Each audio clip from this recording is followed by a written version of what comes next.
मेरी प्रिय बहनों, माताओं, बेटियों, भांजियों, रक्षाबंधन के पावन पर्व पर आप सभी को हार्दिक शुभकामनाएं। आप सुखी रहें, स्वस्थ रहें, प्रसन्न रहें, भगवान से यही प्रार्थना करता हूं।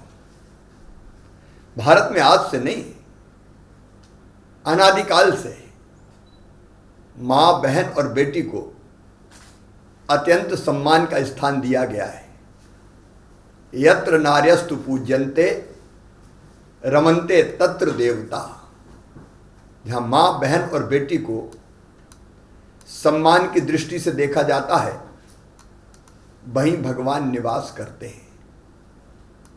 गंगा, गीता, गायत्री है बहनें, सीता, सत्या, सावित्री है बहनें, दुर्गा, लक्ष्मी, सरस्वती है बहनें। भारत की संस्कृति, जीवन मूल्य, परंपराएं, उत्सव, तीज और त्योहार, इन सभी को सहेज के, संभाल के और बचा के रखा है तो मेरी बहनों ने ही रखा है। हर परंपरा का निष्ठापूर्वक पालन करती हैं वो। भारत में परिवार व्यवस्था दुनिया के लिए आश्चर्य और हमारे लिए गर्व का विषय है, लेकिन परिवार को भी संभालने और सहेजने का काम हमारी बहनें ही करती हैं। वो परिवार की धुरी हैं। मेरी प्रिय बहनों और बेटियों, मुख्यमंत्री बनने के बाद से ही लगातार मेरी कोशिश रही है कि माँ, बहन और बेटी की जिंदगी में कैसे खुशियां लेके आऊं। इसके लिए एक नहीं अनेकों योजनाएं बनाई गई। आज भी किसी भी शासकीय कार्यक्रम का प्रारंभ मैं बेटियों का पूजन करके करता हूं। यह प्रतीक है इस बात का कि बेटियों का सम्मान और सुरक्षा हमारे लिए सर्वोपरि है। बेटी पैदा हो तो लाडली लक्ष्मी योजना। अब हमने लाडली लक्ष्मी में तय किया है कि कॉलेज में बेटियां अगर प्रवेश करेंगी तो एक मुश्त 20,000 रुपए की राशि उनको दी जाएगी।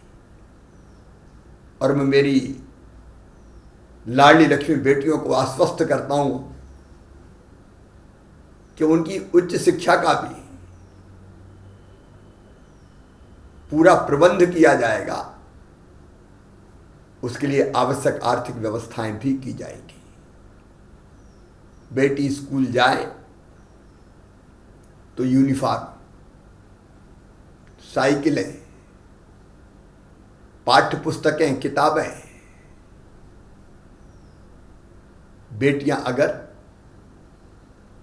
12वीं में अच्छे नंबर प्राप्त करें तो गांव की बेटी योजना, शहर में प्रतिभा किरण योजना, कॉलेज में अगर प्रवेश करें तो शिक्षा की बेहतर व्यवस्था, शादी अगर हो तो मुख्यमंत्री कन्या विवाह योजना, निकाह योजना। और अगर हमारी गरीब बहन बेटा बेटी को जन्म दे तो जन्म देने के पहले 4,000 और जन्म देने के बाद 12,000 प्रसूति सहायता योजना। बेटियां और बहनें अब ग्रामीण क्षेत्र में भी अधिकांश समय भी हैंडपंप पर पानी भरने में लगाती है। मेरी प्रिय बहनों, हमारा संकल्प है कि हम 2024 के अंत तक न केवल शहरों में बल्कि हर एक गांव में नल जल योजना बना के, घर में नल लगा के टोंटी वाले नल से पानी देंगे। प्रधानमंत्री जी ने जल जीवन मिशन योजना बनाई है। मेरी बहनों, विदेश अगर बेटियां पढ़ने जाना चाहे तो विदेश अध्ययन छात्रवृत्ति योजना,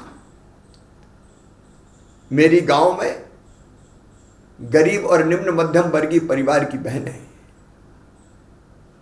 अगर आर्थिक रूप से अपने पैरों पर खड़ी होना चाहे तो महिला स्वयं सहायता समूहों को सरकार की गारंटी और कम ब्याज पर ऋण देने की व्यवस्था। जो बहनें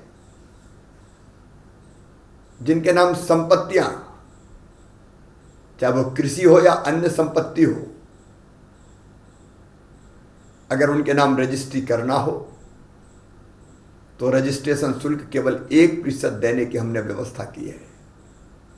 मुझे खुशी है कि रजिस्ट्री शुल्क 1% करने के कारण बहनों के पक्ष में 10% रजिस्ट्रियां ज्यादा हुई है। वो संपत्ति की मालिक बन रही है। अगर मृत्यु हो जाए तो परिवार को संबल योजना का लाभ। मेरी बहनों, इसके पहले हमने राजनीतिक सशक्तिकरण के लिए मध्य प्रदेश में फैसला किया कि स्थानीय निकायों के चुनाव में 50% सीटें बहन और बेटियों के लिए आरक्षित रहेगी। और उसी का परिणाम है कि बड़ी संख्या में हमारी बहनें और बेटियां पंच, सरपंच, जिला पंचायत, जनपद पंचायत अध्यक्ष, सदस्य, मेयर, नगर पालिका, नगर पंचायत अध्यक्ष, पार्षद बनी है। हमने फैसला किया सरकारी नौकरी में, पुलिस की भर्ती में भी इसका विरोध हुआ, लेकिन मैंने जिद करके हमने किया 30%, 30% रिजर्वेशन बेटियों को। शिक्षक जैसी नौकरियों में 50% आरक्षण बेटियों को देने का काम किया। यह आर्थिक सशक्तिकरण की दिशा में एक बहुत महत्वपूर्ण कदम है। अगर पीड़ित और प्रताड़ित बहन की थाने में ठीक से सुनवाई हो, इसलिए हर जिले में महिला पुलिस थाने की स्थापना हमने तय किया।